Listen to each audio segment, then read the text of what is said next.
বাপরে বাপ! এত পরিমাণে ভিড়। আমি এত ভিড়ে এই রাত্রেবেলা কোথায় গেলাম চলো তোমাদের সাথে শেয়ার করছি।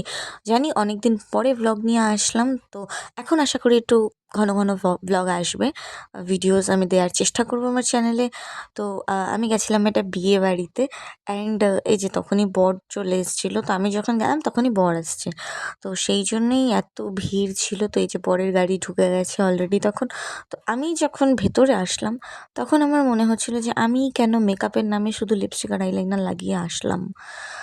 তার কারণ এই যে হলো ভেন্যু, আর এখানে সবাই এত সুন্দর রেডি হয়ে এসেছিল, তাই আমার মনে হচ্ছিল এরকম। আর এই যে স্টেজে আমাদের দুলহান, খুব মিষ্টি, ব্রাইট, অসাধারণ দেখতে, খুব খুব sweet, and behaviour also sweet. আর আমি যেহেতু ভাই খানে পে হ্যাঁ নজর অলওয়েজ, তো আমি গিয়েই স্টার্টারে নুডলস আর চিলি পটেটো নিয়ে নিয়েছিলাম, অ্যান্ড আমি সাথে আরও টুকটাক অনেক কিছু খেয়ে নিয়েছিলাম।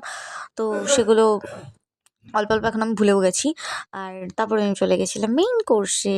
আমি মেইন কোর্স খাওয়া স্টার্ট করে দিয়েছি, মানে আমি একটু বেশি ফাস্ট বোধহয় মেইন কোর্স খেয়ে নিয়েছি সব। যদিও খাবার ভিডিও আমি দিই না, সচরাচর ফুড ব্লগিং তো আমি করি না, তাই আমি কোনো খাবারের কোনো রেটিং দেবো না। অ্যান্ড আমি খাওয়া শেষ করার পরে একটা কোল্ড ড্রিঙ্ক নিয়ে নিয়েছিলাম, অ্যান্ড উসকে সাথ হামনে খতম কিয়া পান কে সাথ মেরা খানা।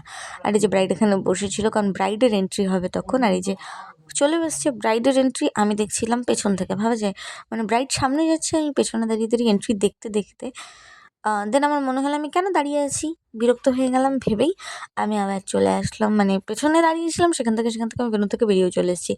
অ্যান্ড আমি ঘরেও চলে যাচ্ছি, এখন চলে আসলাম ঘরে। আর আমি এত সুন্দর বিয়েবাড়ি খেয়ে আসলাম স্লিপার পরে। তো এই যে অলরেডি আমার বিয়েবাড়ি খাওয়ার ডান। টাটা, গুড নাইট, দেখা হবে পরের ভিডিওতে।